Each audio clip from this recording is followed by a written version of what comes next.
নিজেদের আকাশসীমাতেই ছিল ভারতের ৫টি যুদ্ধবিমান। এর মধ্যে ৩টি রাফাল, একটি মিগ-29 এবং একটি SU-30। পাকিস্তান অপারেশন কৌশল গোপন রাখলেও বিভিন্ন সূত্র বলছে, নিজেদের মাটি থেকেই স্ট্যান্ড অফ মিসাইল বা স্ট্যান্ড অফ মিউনিশন পদ্ধতিতে এই বিমানগুলোকে ভূপাতিত করে পাকিস্তান।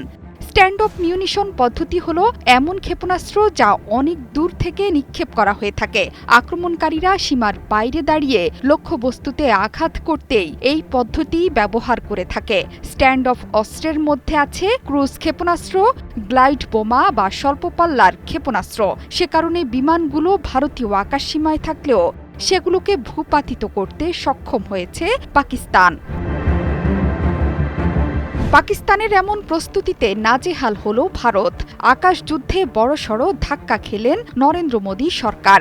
পাকিস্তানের কৌশলী ভূমিকায় ফ্রান্সের নির্মিত ৩টি অত্যাধুনিক রাফাল যুদ্ধবিমান চূর্ণ বিচূর্ণ হয়ে গেছে। সেই ভিডিও আর ছবি ভাসছে সামাজিক মাধ্যম থেকে গণমাধ্যমে। এই ঘটনার জের ধরে বুধবারই রাফাল প্রস্তুতকারক ফরাসি সংস্থা দাসো এভিয়েশনের শেয়ারে বড় দরপতন হয়েছে। ৬% বড় দরপতনে বড় ক্ষতির মুখে পড়ে গেল সংস্থাটি। পাকিস্তান বলছে, রাতে তারা ভারতের মোট ৬টি বিমান ধ্বংস করেছে।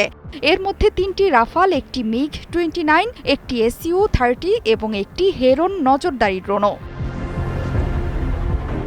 একাধিক যুদ্ধবিমান ভূপাতিতের খবরে তাৎক্ষণিক শেয়ার বাজারে প্রতিক্রিয়া দেখা গেছে। বড় দরপতন ঘটেছে সামরিক প্রযুক্তি নির্ভর দাসো এভিয়েশন শেয়ারে, যেটি সাধারণত এই খাতের আত্মবিশ্বাসের ব্যারোমিটার হিসেবে বিবেচিত হয়ে থাকে।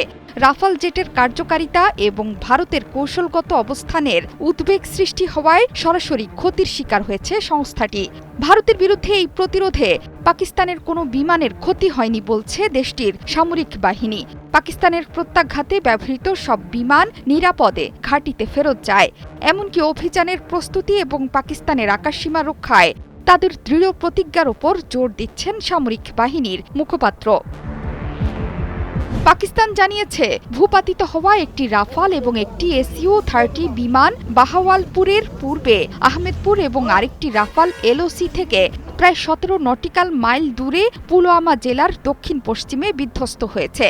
তবে হেরন ড্রোনটিকে একটি আলাদা অভিযানে ভূপাতিত করা হয়েছে। এদিকে পাকিস্তানের সাথে চলমান যুদ্ধ পরিস্থিতিতে ভারত ফ্রান্সের কাছ থেকে রাফাল যুদ্ধবিমানের সোর্স কোড চেয়েছে বলে জানিয়েছে ভারতীয় গণমাধ্যম ইন্ডিয়া.com। ইন্ডিয়া সেন্টিনেলসের প্রতিবেদন অনুসারে ভারতের লক্ষ্য হল রাফাল যুদ্ধবিমানগুলোকে দেশীয়ভাবে উন্নত রাডার, এভিওনিক্স এবং ক্ষেপণাস্ত্র দিয়ে সজ্জিত করা। আর এজন্যই সোর্স কোড অর্জন গুরুত্বপূর্ণ হয়ে উঠেছে। এর মধ্যে চুক্তি অনুসারে ৩৬টি রাফাল যুদ্ধবিমান কিনেছে ভারত। এই যুদ্ধবিমানগুলো এখন আম্বালা এবং হাসিমারা ঘাঁটি থেকে পরিচালিত হচ্ছে। জোহরা চৌধুরী সেতু, ৭১।